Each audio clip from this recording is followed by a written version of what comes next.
दोस्तों, भारत को जर्मनी की तरफ से ऐसा बेशकीमती तोहफा मिला है जिसने चीन को एक बड़ा झटका दिया है। अब जर्मनी ने भारत के साथ अपने संबंधों को एक नई दिशा में ले जाने का फैसला किया है और इसके संकेत हाल ही में घोषित फोकस ऑन इंडिया दस्तावेज से मिलते हैं। इस बदलाव से भारत के लिए क्या संभावनाएं बनती हैं और जर्मनी आखिर चीन पर अपनी निर्भरता क्यों कम करना चाहता है, इसी मुद्दे पर हम आज की इस वीडियो में विस्तार से बात करेंगे। तो आगे बढ़ने से पहले इस वीडियो को लाइक और चैनल को सब्सक्राइब अवश्य कर लें। जर्मनी ने अपने मंत्रिमंडल में एक नया दस्तावेज फोकस ऑन इंडिया को मंजूरी दी है, जो एक ऐतिहासिक कदम है। यह दस्तावेज जर्मनी के सभी सरकारी विभागों के बीच सामूहिक सहमति का प्रतीक है। जर्मनी के राजदूत फिलिप एकरमैन के अनुसार इस दस्तावेज में शिक्षा, व्यापार, प्रौद्योगिकी और सामरिक साझेदारी के सभी आयामों को शामिल किया गया है। इसका उद्देश्य केवल द्विपक्षीय संबंधों को मजबूत करना ही नहीं, बल्कि जर्मनी में भारत के प्रति जागरूकता को भी बढ़ावा देना है। अब सवाल यह उठता है कि आखिर जर्मनी को भारत में ऐसा खास क्या दिखाई दे रहा है। जर्मनी अपनी अर्थव्यवस्था की स्थिरता के लिए एक भरोसेमंद और स्थिर सहयोगी की तलाश में है, जो कि चीन की तुलना में अधिक विश्वसनीय हो। इसी कड़ी में भारत का बढ़ता आर्थिक और सामरिक प्रभाव जर्मनी को आकर्षित कर रहा है। जर्मनी की अर्थव्यवस्था लंबे समय से एक्सपोर्ट बेस्ड है और उसकी सप्लाई चेन का एक बड़ा हिस्सा चीन पर निर्भर रहा है। लेकिन हाल के वर्षों में यूरोप और चीन के बीच व्यापार विवाद और महामारी जैसी घटनाओं के चलते जर्मनी को यह महसूस हुआ कि एक ही देश पर इतना निर्भर रहना जोखिम भरा है। इसके साथ ही 2022 में यूक्रेन युद्ध के कारण जर्मनी को ऊर्जा संकट का सामना करना पड़ा, जिससे उसकी रूस पर निर्भरता भी उजागर हुई। जर्मनी की सरकार ने अब डी रिस्किंग की नीति अपनाई है, जिसका मतलब है कि जर्मनी अब अपनी आपूर्ति श्रृंखला को विविध बनाना चाहता है ताकि किसी एक देश पर निर्भरता कम हो। इसीलिए जर्मनी अब भारत जैसे स्थिर और भरोसेमंद साझेदार की ओर देख रहा है। प्रधानमंत्री नरेंद्र मोदी के निमंत्रण पर जर्मनी के चांसलर ओलाफ शोल्ज 7वें इंटर गवर्नमेंटल कंसल्टेशन (IGC) में भाग लेने भारत पहुंचे।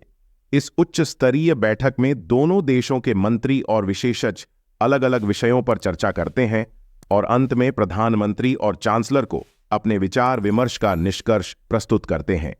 IGC का उद्देश्य भारत और जर्मनी के बीच विभिन्न क्षेत्रों में सहयोग को बढ़ावा देना है। इसमें मुख्य रूप से राजनीतिक, आर्थिक, सांस्कृतिक, तकनीकी और रणनीतिक पहलुओं पर ध्यान दिया जाता है। भारत में अगले 6 सालों में जर्मनी से करीब 4.5 लाख करोड़ रुपए के निवेश की संभावनाएं जताई जा रही हैं। इससे भारत की आर्थिक वृद्धि को मजबूती मिल सकती है और साथ ही रोजगार के नए अवसर भी पैदा होंगे। जर्मन कंपनियां खासकर मैन्युफैक्चरिंग और ऑटोमोबाइल सेक्टर में भारत में निवेश करने की इच्छुक हैं। भारत में जर्मनी का यह निवेश उसकी चीन से दूरी बनाने की नीति का हिस्सा है। जर्मनी का मानना है कि भारत की विशाल और सस्ती श्रमिक शक्ति उसे एक प्रतिस्पर्धात्मक लाभ दे सकती है। जर्मनी की अर्थव्यवस्था को बनाए रखने के लिए स्किल्ड श्रमिकों की जरूरत है। जर्मनी को वर्तमान में बड़ी संख्या में कुशल श्रमिकों की कमी का सामना करना पड़ रहा है। इसलिए जर्मनी ने भारत जैसे देशों की ओर रुख किया है, जहां के स्किल्ड प्रोफेशनल्स को वैश्विक स्तर पर उनकी योग्यता के लिए जाना जाता है। जर्मनी के श्रम मंत्री ह्यूबर्ट हील ने कहा है कि भारत उनके लिए एक महत्वपूर्ण भागीदार है। इसी वजह से जर्मनी के माइग्रेशन फ्रेमवर्क में भारतीय कामगारों के लिए नई छूट दी जा रही है। इसके तहत भारतीय स्किल्ड प्रोफेशनल्स के लिए कई अवसर खुल गए हैं, जिसमें उन्हें उच्च वेतन और बेहतर जीवन स्तर के साथ जर्मनी में काम करने का मौका मिलेगा। जर्मनी की माइग्रेशन पॉलिसी में किए गए बदलाव भारत के साथ उसके गहरे होते संबंधों का प्रतीक हैं। जर्मनी के इस कदम से भारत के युवाओं को एक बड़ी उम्मीद मिलती है। इस नई नीति के तहत भारतीयों के लिए जर्मनी में उच्च शिक्षा और रोजगार के अवसर और भी अधिक हो गए हैं। पिछले दशक में जर्मनी में भारतीय कामगारों की संख्या 500% तक बढ़ चुकी है, जो यह दर्शाता है कि भारतीय प्रोफेशनल्स के लिए जर्मनी एक पसंदीदा देश बन चुका है। भारत और जर्मनी के बीच 2000 से रणनीतिक साझेदारी है और इस साझेदारी का महत्व साल दर साल बढ़ता जा रहा है। पिछले कुछ वर्षों में विज्ञान और प्रौद्योगिकी के क्षेत्र में दोनों देशों के बीच सहयोग को 50 साल पूरे हो चुके हैं। चांसलर शोल्ज का यह दौरा रणनीतिक साझेदारी के 25वें वर्षगांठ के अवसर पर हो रहा है, जो दोनों देशों के द्विपक्षीय संबंधों को और अधिक मजबूत करने का अवसर प्रदान करता है। जर्मनी का मानना है कि भारत के साथ उसके संबंध न केवल व्यापारिक बल्कि तकनीकी और सामरिक क्षेत्र में भी अहमियत रखते हैं। जर्मनी को यूरोपीय संघ की सबसे मजबूत अर्थव्यवस्था के रूप में जाना जाता है, लेकिन वर्तमान समय में उसे श्रमिक संकट का सामना करना पड़ रहा है। इकोनॉमिक टाइम्स के अनुसार अपनी अर्थव्यवस्था की गति बनाए रखने के लिए उसे कुशल श्रमिकों की जरूरत है। इसकी वजह से जर्मनी का फोकस स्किल्ड लेबर माइग्रेशन पर है।